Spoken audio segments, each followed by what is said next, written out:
So the U process is based on the work of Otto Scharmer, who is a senior lecturer at MIT, and Joseph Jaworski. So these people came together and actually came out with a process which looks at how does transformation actually happen. Typically, if you have to look at it, that if you have to go from point A to point B, the approach is linear. Say there's a leadership dilemma or an issue which needs to be addressed. There will be an action plan which will be done, which says that let's go from A to B, and immediately actions are taken to move in that direction. So many a times you'll find that people make that effort and they come back to point A. What we are really talking about here is that when you're moving from A to B,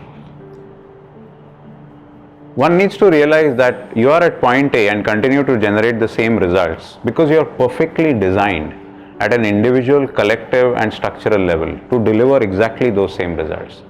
And unless we are really inquiring into that structure, organization, team as well as individual level, which comprises of our mental models and how we go about doing things day to day, unless those are challenged, new results are not going to happen.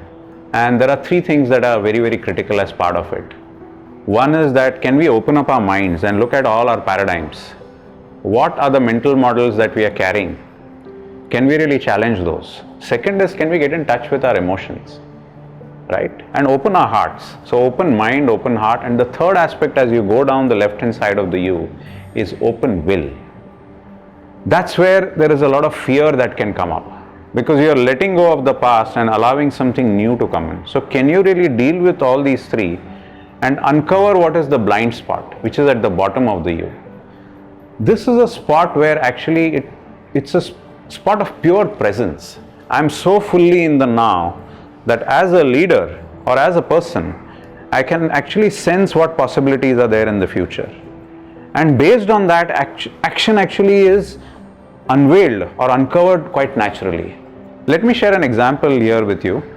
We were working with an organization and they wanted to go from point A to point B. Point A was people in the team were working as individual contributors. Okay, and the desired result was amazing collaboration, people aligned towards a common purpose and producing kind of results which are unheard of. Now, typically what would one do? You'd get into a classroom, quickly say, okay, what is it that really fires up all of us, talk about it, get together, chalk out an action plan and move. Here we did it a little differently. So we went down the U. We actually checked up what are the mindsets of people. So we found that there was a wiring, a programming, a conditioning around I need to win. It was never about the collective winning. The emotion was all around anxiety that I need to win in some way or the other. And of course, the unwillingness was the fear that if I let go of my own agenda of winning, what will happen to me? If I actually blend with the rest of the team and we work out things together, will I get lost out somewhere in the process? So all these were challenged and this blind spot was uncovered. People were surprised that, hey, we have been holding on to all this unconsciously. And what shifted was that they moved from this whole paradigm of I am great, operating from there, to a paradigm of let's play for we are great. And there was a lot of energy generated around that. And that's a very important leadership capacity.